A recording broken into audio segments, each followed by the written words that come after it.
nggak ngerti kenapa banyak orang mau bisnis, tapi nggak ngerti tentang laporan keuangan. Itu tuh kayak pergi ke suatu tempat tapi nggak tahu maps-nya. Nah, dalam 3 menit saya akan menjelaskan apa itu tentang laporan keuangan. Laporan keuangan adalah nyambung satu sama lain, teman-teman.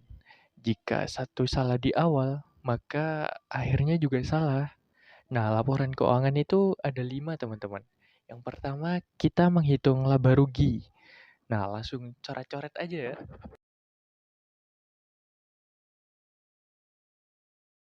Laporan laba rugi itu ada 2 aja intinya. Yang satu nyatet pendapatan kamu, yang kedua nyatet beban kamu atau pengeluaran-pengeluaran yang kamu keluarkan buat dapetin pendapatan itu. Contohnya kayak gini. Pendapatannya total 7.500, pengeluarannya 4.000 sekian. Jadi laba kita nih atau keuntungan kita ada di 3.050.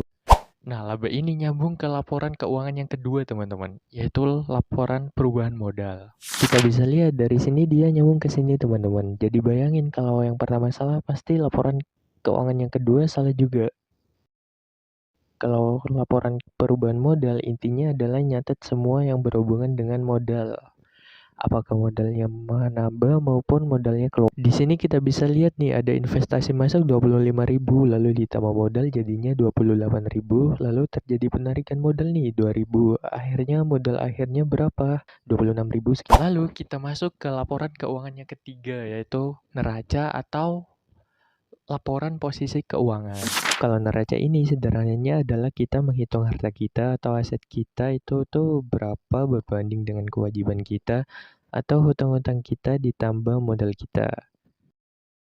Seperti kita lihat di sini, harta kita secara total adalah 26.450. Lalu kewajiban dan modalnya ini harus sama juga, yang tadi dari 400 hutang dan 26.000 sekian dari modal. Dan kalian harus perhatiin kalau modalnya ini nyambung dari laporan perubahan modal. Jadi angkanya harus sama. Nah, kalau nggak nyambung atau nggak sama, itu artinya laporan keuangan kalian salah, teman-teman. Nah, dari situ nyambung ke laporan keuangan yang keempat, yaitu laporan arus kas. Nah, laporan arus kas ini adalah menghitung uang masuk dan uang keluar dari perusahaan kita, teman-teman. Yang benar ada uangnya ya, beda dengan laporan laba rugi. Jadi intinya arus kas ini ngomongin duit. Ini dibagi jadi 3, ada operasional atau uang masuk dan uang keluar yang berasal dari operasi normal kita. Lalu investasi ini berasal dari pembelian atau penjualan aset-aset jangka panjang. Lalu pembiayaan, kalau pembiayaan ini yang berhubungan dengan hutang jangka panjang atau modal.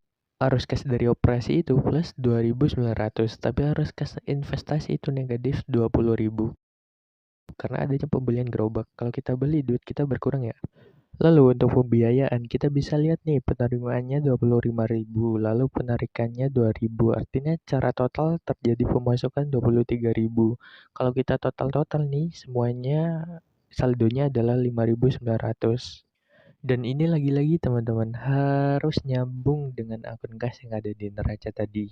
Kita lihat 5.900. Nah, misalnya kalau ada yang nggak nyambung atau jumlahnya beda, ya berarti laporan keuangan kalian salah, teman-teman.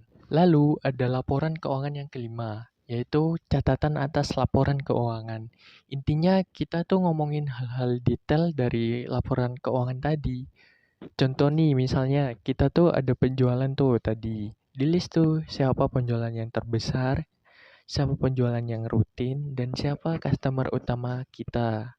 Terus tadi juga tuh ada beban-beban. Di list tuh beban yang paling besar apa, beban utamanya apa, dan lain-lain.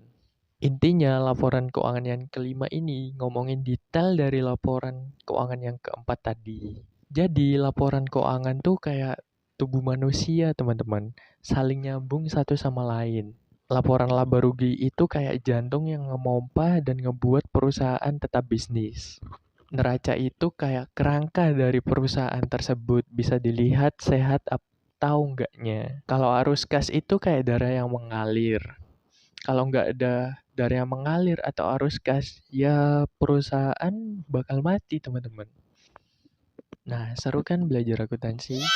Karena itu, gabung di program studi IDBIS PGRI Dewantara Belajar akuntansi dari dasar sampai menjadi generasi akuntan masa depan. See you.